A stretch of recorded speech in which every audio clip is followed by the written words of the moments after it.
મારા આગલા વિડીયોમાં મેં તમને જણાવેલું કે ધૂમ્રપાન, તંબાકુ અને દારૂના સિવાય બીજા કયા કારણોસર તમને કેન્સર થઈ શકે છે. આ વિડીયોમાં જાણો કે કેન્સરને તમારા જીવનમાં આવવાથી તમે કેવી રીતના અટકાવી શકો છો. તો સૌથી પહેલું છે ધૂમ્રપાન છોડો અને નિકોટીન રિપ્લેસમેન્ટ થેરપી ચાલુ કરો. તંબાકુમાં એક નિકોટીન નામનું પદાર્થ હોય છે જે અમુક જ સેકન્ડ્સમાં લોહીના માર્ગે તમારા મગજમાં પહોંચીને તમને આનંદનો અનુભવ કરાવે છે. સમય જતાં તમને એનું એડિક્શન થઈ જાય છે, એટલા માટે તમે તંબાકુ છોડી નથી શકતા. તો એના માટે માર્કેટમાં નિકોટીન રિપ્લેસમેન્ટ થેરપી અવેલેબલ છે, જેમાં નિકોટીન ગમ, નિકોટીન લોઝેન્જીસ અને નિકોટીન પેચીસ અવેલેબલ છે, જેનાથી તમે તંબાકુનું વ્યસન છોડી શકો છો. બીજું છે, જો તમે દારૂ પીઓ છો તો તેને પીવાનું ટાળો અથવા તો એને મર્યાદિત કરો. દારૂ ન પીવાથી તમે ઘણી બધી બીમારીઓથી બચી શકો છો અને કેન્સર એમાંથી સૌથી મહત્વપૂર્ણ કારણ છે. ત્રીજું છે એક સંતુલિત આહાર લો. તમારા આહારમાં વધુને વધુ શાકભાજી અને ફળોનો સમાવેશ કરો. ડ્રાય ફ્રૂટ્સ ખાઓ. ફ્રાઈડ ફૂડ, ફાસ્ટ ફૂડ અને કોલ્ડ ડ્રિંક્સને ટાળો.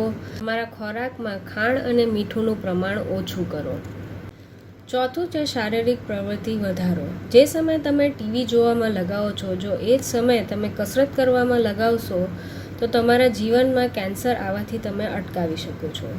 આજકાલની જિંદગીના ઉતાર ચઢાવમાં સ્ટ્રેસ અનુભવવું ખૂબ જ નોર્મલ છે. એને કંટ્રોલ કરવા માટે તમારે યોગા અને મેડિટેશન કરવું જોઈએ. પાંચમું છે બેક્ટેરિયલ અને વાયરલ ઇન્ફેક્શનથી બચવા માટે રસીકરણ કરાવો.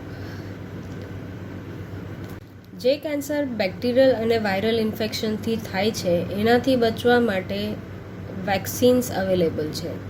રસીકરણ સમયસર કરાવવાથી તમે અમુક કેન્સરથી બચી શકો છો. છઠ્ઠું છે તમારા સૂર્યપ્રકાશનો સંપર્ક ઘટાડો. બપોરના સમયમાં સૂર્યપ્રકાશમાં નીકળવાનું ટાળો. જો નીકળવાનું થાય તો સનસ્ક્રીનનો વપરાશ કરો. ફૂલ લેન્થના કપડાં પહેરો અને ગોગલ્સ અને ટોપી પહેરો. સાતમું છે કાર્યસ્થળ સાથે જોડાયેલા કેન્સરનું જોખમ તમે કેવી રીતના ઘટાડી શકો છો. તો બ્યુરો ઓફ ઇન્ડિયન સ્ટેન્ડર્ડની હિસાબે તમને કાર્યસ્થળ પર સ્વાસ્થ્ય સંબંધિત કોઈ જોખમ હોય તો તે વિશે તમને પહેલાંથી જાણ કરવી જોઈએ. સમયસર તમારું મેડિકલ ચેકઅપ થવું જોઈએ. રોજગાર પૂર્વે તમારું ફૂલ મેડિકલ ચેકઅપ થવું જોઈએ. અને જો તમને વ્યવસાયિક રોગ થાય તો તમને એનું વળતર મળવું જોઈએ અને સિક લીવ મળવી જોઈએ. આઠમું છે જેનેટિક ટેસ્ટિંગ અને જેનેટિક કાઉન્સેલિંગ. જે લોકોને કેન્સરની સ્ટ્રોંગ ફેમિલી હિસ્ટ્રી છે અથવા તો કેન્સર બહુ નાની ઉંમરે ડાયગ્નોઝ થયું છે, તે લોકોએ જેનેટિક ટેસ્ટિંગ અને કાઉન્સેલરને મળવું જોઈએ.